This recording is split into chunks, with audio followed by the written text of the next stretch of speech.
Order! Order! You are an incorrigible delinquent at times. Behave yourself, man!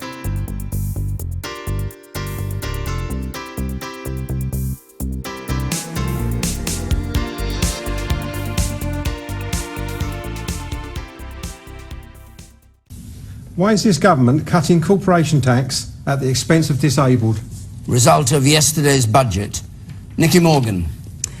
Well, we aren't doing that. Let's push back on that immediately.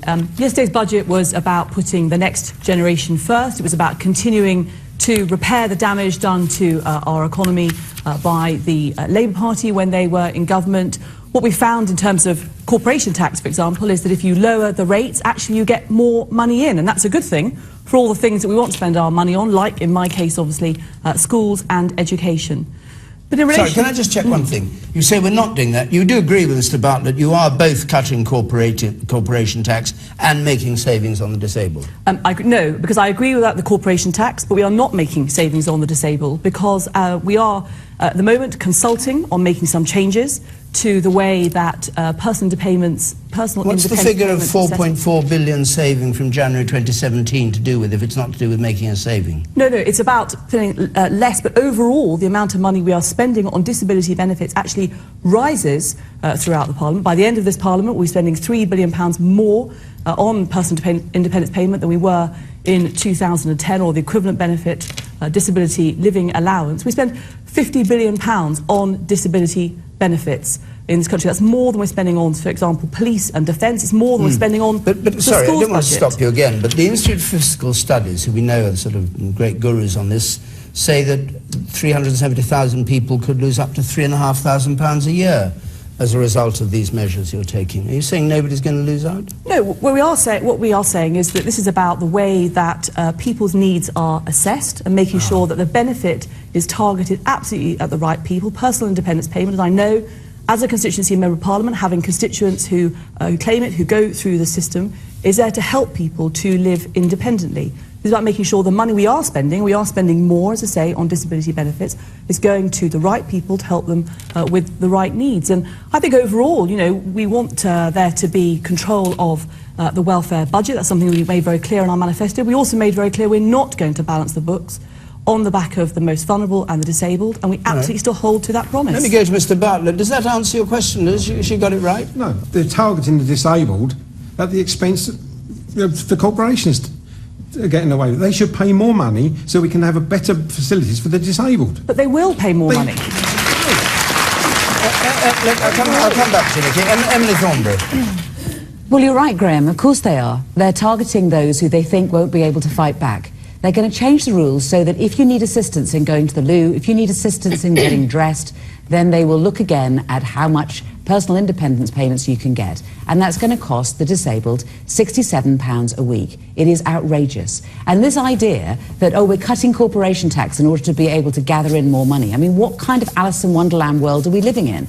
You know, what are we saying? Are we saying, oh, we're cutting corporation tax and so therefore people won't fiddle their corporation tax anymore? Shouldn't we actually be making sure that corporations and the very rich pay their taxes, and we make sure that we look after the most vulnerable in this society? This budget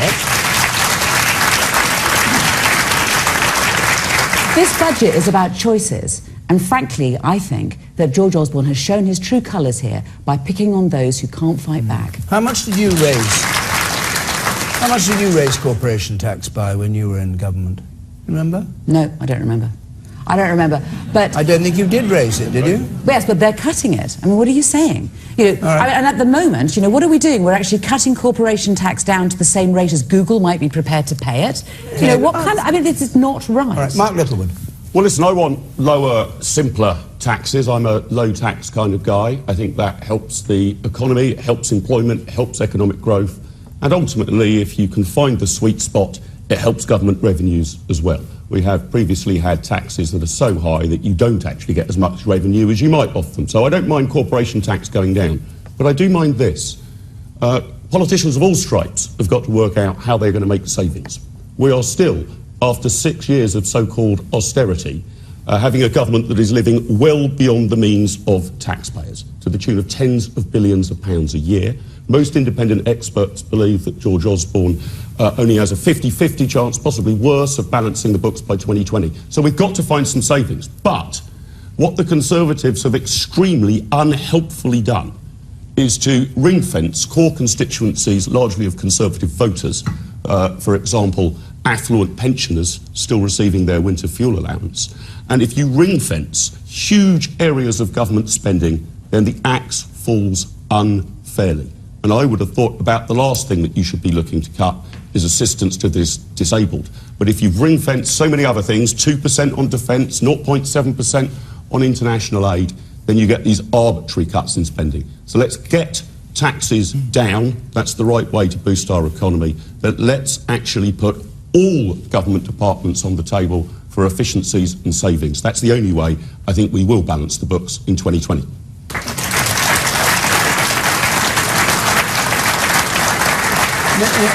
Nicky, we'll just pick up briefly on what Mark said, would you? That you've ring-fenced so many things, you end up going for areas that perhaps you shouldn't go for.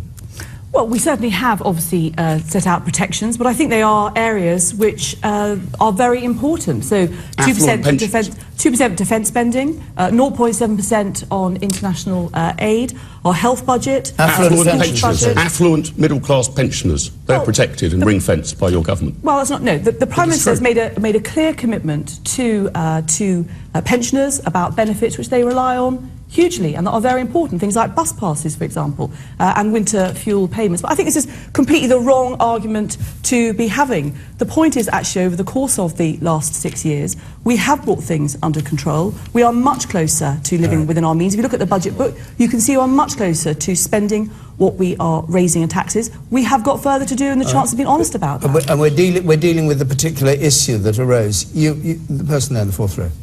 I'd like to know why there's two different rules, one for corporations and one for ordinary people, and why the Conservatives are so happy to try and appease the corporations by cutting taxes, and whereas individuals being forced to pay their taxes, the disabled being forced to reduce their standard of living, yet corporations, we're so happy for them to reduce it when some companies are trying to avoid paying taxes altogether. All right. And the woman over there on the far right there, yes. You said that you ring-fenced the healthcare, the spending on the healthcare, but the NHS is on its knees. It can't meet its demands. It doesn't need ring-fencing. It needs more money. By cutting corporate taxing and ring-fencing the NHS, it's sort of like saying that you appreciate Google more than you appreciate the NHS. So why don't you invest, and by cutting disability benefits, by cutting social services, all you're doing is bringing the NHS down to its knees. The NHS won't be around for another couple of years if you continue to do this. Nicky, I'll come back to you, but Roger Helmer, and then I'll come back to you. Well, Nicky has said that this is a budget for the next generation. Of course, it's no such thing. It's a budget for the next 3 months, because George Osborne's job and his boss's job depend upon them winning the referendum, and they are throwing everything, including the kitchen sink, at that project. Coming back to the specific question... Hang on, what is it in this budget that will help win the referendum, in your view? Well, there are tax reductions for large numbers of smaller businesses, so there's quite a range of people there who will be helped by the budget. And middle income and richer people. Who the Conservatives are hoping to keep on side. No, but the point I would like to make is that I agree with Mark that lower corporation tax is not about making gifts to companies. It's about making Britain an attractive place to invest, an attractive place to build factories, create jobs and all those things. Where I think George Osborne has got it dramatically wrong is, as the questioners have been suggesting, is to pick on the disabled. There are all sorts of groups in society you might want to look again at the benefits they get, but the disabled. And whereas for a single disabled person, the loss of £3,500 a year, for them is an enormous amount of money, according to the statistics I've seen, over the next 5 years, the total saving for the government is of the order of £4.5 billion. Well, if we leave the European Union after June the 23rd, we'll get that amount of money back in 3 months. Okay. Tasmina. George Osborne has failed on debt, on deficit, on growth, on trade and exports. He's failed on everything, and he wants the disabled people of this country to pay for it, and it is not on. Tory austerity, which isn't working, is a choice, not a necessity. Penalising the disabled people by having £4.4 billion of cuts on money they should be getting is a choice, not a necessity. And to say this is for the next generation is highly questionable. In fact, George Osborne mentioned the next generation, I think, at least 18 times in his speech yesterday. What has he done for the next generation? He doesn't want 16 and 17-year-olds to vote. He's cut student maintenance allowances. He's cut allowances for student nurses. He's cut allowances for 18 to 21-year-olds who are unemployed, who need housing benefit. That is not somebody who's planning for the next generation. That's someone who's planning for himself. And the time has come to call time on this Chancellor, because the disabled people of this country cannot take any more. The Resolution Foundation, having looked at all the figures, have come to the conclusion, which is one with which I agree. The top 10% of households in this country will be 20 times better off as a result of yesterday's budget. We have to look at ourselves as a country and think, is this where we want to go? Is this a reflection of ourselves? Why are we not looking after the people who need our help the most? Tasmina, the government has a majority of 12. We hear today that 20 Conservative MPs have written to say that they're very concerned about the disability changes.